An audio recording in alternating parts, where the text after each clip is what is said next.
Professor, unahin ko yung parte ng inyong assessment, yung analysis natin sa parte ng ika-70 na impeachment trial. Lalo na, at dito halos sinasabi kasi, nag-isa, yung term is parang nagluluto nag-isa ang hostile witness na si Special Disbursing Officer Gina Acosta sa parte ng nangyaring impeachment trial kahapon. Well, at the end of the day kasi, no, yung pag sinabi natin kasing nag-isa, kinakailangan talaga merong nakuha, no, na tangible and substantial element tungkol sa kanyang mga testimonya, which I believe the prosecution was not able to bring out except for the aliases, no, yung pagong, pusa, no, and I think this is just naiintindihan naman talaga nila ang nature ng confidentiality ng confidential funds and for the intended purpose na itong mga pondo na to, no? I think they know that and they need to understand that this levels of sabihin na nating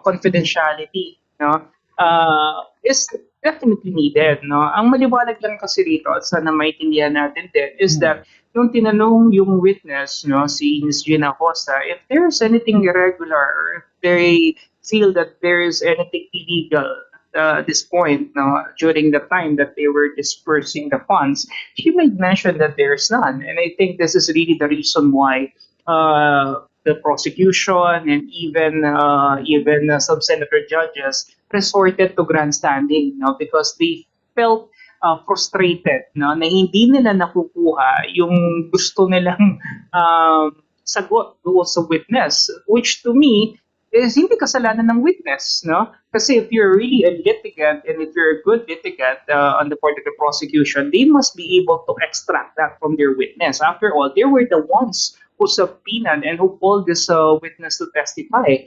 And so if they fail to actually account for the misgivings in the said proceeding, it's either wala talaga silang mapipiga doon sa witness or maaaring hindi nila talaga kayang i-extract yun because they fail to do that, no? So again, at the end of the day, ang hindi naging maliwanag para sa akin kahapon, no, sa pagdinig kahapon is yung walang established na direct paper trail.